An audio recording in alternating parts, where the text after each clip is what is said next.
ESL teachers, have you ever done the describe and draw challenge with your students?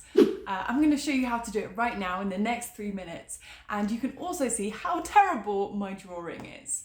All right, so I'm going to listen to a description and I'm going to see if I can draw it on my tablet right here. All right, let's go. There's a supermarket till side on with a woman working there. She's got red curly hair and she's smiling. And there's a man paying for his shopping with a baby on his arm. And behind them, there are shelves and some potatoes. Okay, all right, let's take a look at my picture. Yeah, it's pretty terrible. What do you think? As you heard, that description was full of language that was great for a beginner or elementary level learner. You know, we had there is, there are, prepositions of place, we had the present continuous, some fantastic vocabulary as well. So, as you can probably tell by now, this is a great game for your ESL students to learn. My name is Miranda from Twinkle ESL, and today I'm going to give you some tips on how to effectively implement the Describe and Draw challenge to make it a great speaking activity in your ESL classes, online, offline, with different ages, different levels. Are you ready? Let's go. So the setup to this activity is really simple. All you need to do is find between 4 and 6 images that are appropriate for the level of your students. I like to use the Twinkle ones because they are not too cluttered and complicated.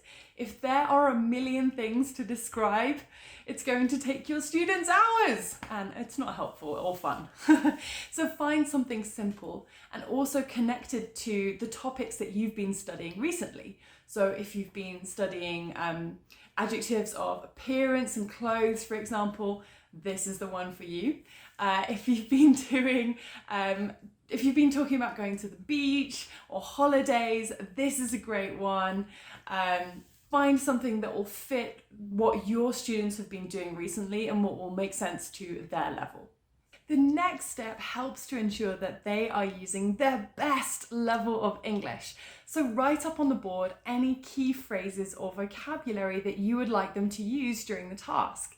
And this might be prepositions of place, phrases like on the left, on the right, in the middle, any linking words that are appropriate for their level. Having those sentence stems or keywords up on the board will encourage your students to actually use them in their speaking and use them in a context which will help them to remember those phrases and those words.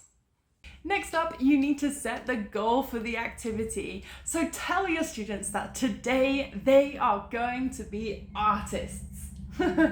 And maybe even tell them that you are challenging them to find out which partner or group is the best artist in the class. I love doing competitions with my students.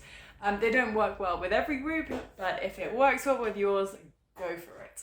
So set them up into very small groups or pairs, and then you're going to have one student facing the board or facing the screen if you're online, and then their partner facing away from the board or away from the screen if you're online.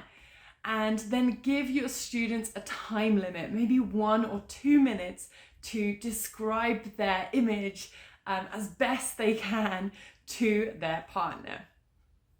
Once you've done this activity comes the really fun bit, and the bit that my students always really enjoyed, which is comparing all of their drawings. And this is a great chance to get in some new forms, some different grammatical forms and structures by encouraging them to use comparatives. You know, this one is better than that one, or some linking words. You know, the original image has a lake, but this one doesn't.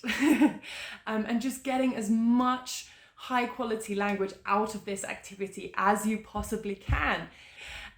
Finally, if you want to extend this activity even further, you could ask students in class or as a homework activity to choose their favorite image that they looked at and write a paragraph, again using all of that range of language pushing themselves to use their best English possible. There we go. So I hope you challenge your students to be an artist in one of your lessons soon.